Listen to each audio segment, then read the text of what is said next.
Pria yang bernama Allen ini terjatuh karena ia tersandung sebuah tas besi. Merasa curiga, Allen mencoba membuka tas itu. Ia memukul tas besi itu dengan batu.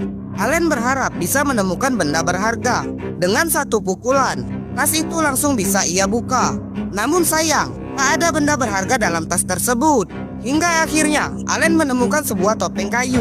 Karena topeng kayu itu tampak tak punya nilai jual, Allen membuang topeng itu. Allen kembali membongkar tas besi tersebut. Tas besi itu ternyata hanya digunakan untuk menyimpan topeng kayu tadi. Allen merasa curiga, mengapa topeng kayu itu disimpan dengan rapat dengan tas besi. Hingga Allen mengambil topeng kayu tersebut. Kemudian ia pulang dengan pikiran yang kacau. Dikisahkan sebelumnya, Allen adalah seorang karyawan swasta. Ia mempunyai istri yang cantik. Istrinya sangat mencintai Allen. Namun diam-diam Allen hobi berjudi. Ia sering memasang taruhan di pertarungan ilegal. Kadang ia menang dalam judi, kadang ia juga sering kalah. Hingga uang Allen habis karena judi. Allen kemudian meminjam uang pada lintah darat. Allen sekali sama sekali tak dihargai oleh orang sekitarnya. Hidup Allen sangat menyedihkan. Bahkan Allen yang sering berjudi dan banyak hutang dipecat dari kantornya karena tak bisa membayar hutang pada lintah darat. Allen dianiaya oleh anak buah lintah darat. Bukan hanya dihajar oleh anak buah lintah darat, mobil Allen disita oleh anak buah lintah darat. Bahkan lintah darat datang ke rumah Allen untuk menagih hutang dan bunganya. Istri Allen dihajar habis-habisan oleh anak buah lintah darat. Setelah menghajar Allen dan istrinya, Allen dibawa ke jembatan dan ia dilempar dari atas jembatan. Bos lintah darat tak peduli atas kematian Allen. Namun ternyata Allen tidak tewas dan hanyut hingga terdampar di tepi danau.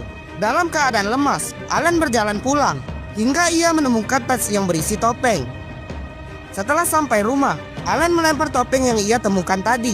Allen mencari istrinya. Ternyata istri Allen sedang ada di kantor polisi. Ia melaporkan kejadian penganiayaan di rumahnya. Allen meminta istrinya tak melapor ke polisi. Allen meminta istrinya segera pulang karena laporan Allen tak akan dilayani polisi, karena polisi hanya melayani orang yang punya uang. Allen berniat balas dendam. Ia mengambil senjata. Namun tiba-tiba Allen mendengar suara dari topeng hijau. Ada suara memanggilnya, dan suara itu berasal dari topeng hijau yang ia letakkan di atas meja. Dan saat ia melihat topeng tersebut, topeng itu terpasang di wajah Allen secara otomatis. Allen mencoba melepaskan topeng tersebut. Ia mengambil pisau dan ingin memotongnya. Namun tiba-tiba keluar cahaya dari topeng. Allen kesakitan. Ternyata topeng itu telah menyatu dengan kulit wajah Allen. Bukan itu saja, Allen merasa tubuhnya sangat kuat. Ia juga lebih semangat dan rasa ingin balas dendam makin kuat di hatinya. Allen mendatangi anak buah lintah darat yang menyita mobilnya dan juga telah melemparkannya ke jembatan.